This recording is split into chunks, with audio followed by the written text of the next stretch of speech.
Mon podcast IMO. Merci d'écouter mon podcast IMO, le seul podcast quotidien 7 jours sur 7 sur l'actualité de l'immobilier en France. Chaque jour, un focus sur un acteur ou une actualité de l'immobilier avec un invité. Et aujourd'hui, mon invité, c'est Xavier Delahaye. Bonjour Xavier. Bonjour. Vous êtes le fondateur de MyJugad. Alors, on va expliquer ce que c'est évidemment dans quelques minutes. Une entreprise qui vient d'obtenir un prix important et intéressant. C'est aussi pour cela que vous êtes avec nous. Mais avant toute chose, j'aimerais en quelques secondes que vous nous expliquiez un détail extrêmement important. C'est une entreprise de l'économie sociale et solidaire. C'est quoi l'ESS? L'ESS, c'est l'économie sociale et d'utilité sociale où on a des valeurs un peu différentes par rapport à l'entreprise classique où on a des engagements de salaire qui fait qu'on ne peut pas dépasser un certain seuil au niveau des salaires par rapport au salaire le plus bas. C'est des engagements aussi sur les investissements où on reverse 50% de nos investissements automatiquement dans l'entreprise pour pouvoir la développer et jamais 50% de plus pour nos actionnaires ou autres. C'est des valeurs aussi d'usage et d'utilité, où notre objectif, c'est d'avoir un maximum d'impact et pas forcément d'avoir une vision commerciale avec un objectif de faire un maximum de bénéfices, on va dire. Alors, MyJugad, c'est quoi? Vous l'avez créé quand et pourquoi? Jugad, déjà, c'est de l'indien, ça veut dire débrouillardise ou système D. C'est aussi un concept de ce qu'on appelle l'innovation jugade, c'est-à-dire réussir à faire beaucoup avec peu, et ça correspondait bien au projet qu'on a développé, que j'ai lancé tout seul en 2018, qui s'est réellement lancé en mars 2019. Jugade, c'est quoi? C'est de l'accompagnement à la mobilité résidentielle des publics fragiles, où on intervient en fait pour le compte de grands comptes, c'est-à-dire des caisses de retraite, des bailleurs, des mutuelles ou des assurances, ou ce qu'on appelle aussi des assisteurs, pour l'accompagnement à la mobilité résidentielle, c'est-à-dire tout ce qui est lié au déménagement, au vide-logement et à l'assistance au logement. Vous êtes clairement orienté, on est bien d'accord, sur des publics fragiles. Ouais, c'est ça. Principalement, on travaille qu'avec des publics fragiles. Alors, quand on parle de publics fragiles, il y a 3 grandes catégories au sens large, hein. Même si généralement on n'aime pas entendre ce mot fragile quand on est soi-même dans cette problématique, ce sont des personnes soit précaires, soit des personnes en situation de handicap, tout type de handicap, moteur, visuel ou non visuel. Tout ce qui va être aussi personnes en situation d'âge avancé, donc lié à de la dépendance, ou ce qu'on appelle aussi les aidants ou aidants familiaux. C'est-à-dire que c'est un service d'accompagnement clé en main et de A à Z. On prépare, on s'occupe des démarches administratives.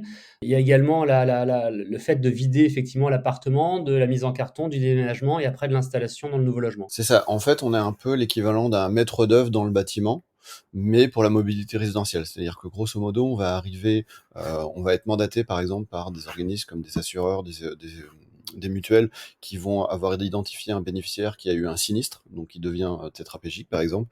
Nous, on va organiser pour le compte de la mutuelle ou de l'assureur la mise en place de l'accompagnement, c'est-à-dire qu'on va envoyer un réseau d'accompagnateurs qu'on a développé par nous-mêmes. On a un réseau de déménageurs avec qui on travaille et on a développé nos propres labels aussi pour former ces déménageurs sur ce que c'est que le public fragile au sens large.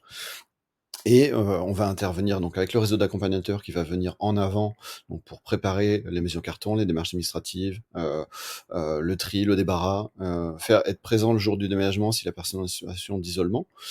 Et après, l'accompagnateur va pouvoir revenir sur place dès que la personne est réinstallée dans son nouveau logement pour faire tout ce qui est le réemménagement. C'est-à-dire tout ce qui est petit bricolage, travaux, tout ce qui va être organisation, et on met à disposition des services de ménage aussi avec qui on travaille. Ce bricolage, travaux, ça veut dire que vous allez jusqu'à réaccrocher les cadres, si je Ouais. caricature simplement? On fait tout ce que ne peut pas faire un déménageur professionnel. Le déménageur professionnel, lui, il intervient pour transporter d'un point A au point B. Il peut faire ce qu'on a fait du clé en main sur les cartons, mais c'est extrêmement cher et pour des publics fragiles, c'est pas possible. Et nous, en fait, on a un réseau indépendant d'accompagnateurs qui sont là en soutien et on coordonne le tout avec notre outil numérique qu'on a développé. Vous nous expliquez clairement, Xavier Delahaye, que vous adressez essentiellement à des grands comptes. Vous parliez de mutuelles notamment. Est-ce que malgré tout, de manière exceptionnelle, vous pouvez quand même offrir vos services à des particuliers, à des familles qui feraient appel à vous directement? On a craint de développer une offre en B2C. À l'heure actuelle, 90% de notre activité est en B2B, donc soit par des bailleurs sociaux avec qui on a craint de travailler, on est mandaté sur ce qu'ils appellent du relogement ou des mutations. C'est-à-dire que par exemple, quand ils rasent des bars et qu'ils ont besoin d'accompagner leur public fragile, ils nous mandatent pour organiser cette partie-là.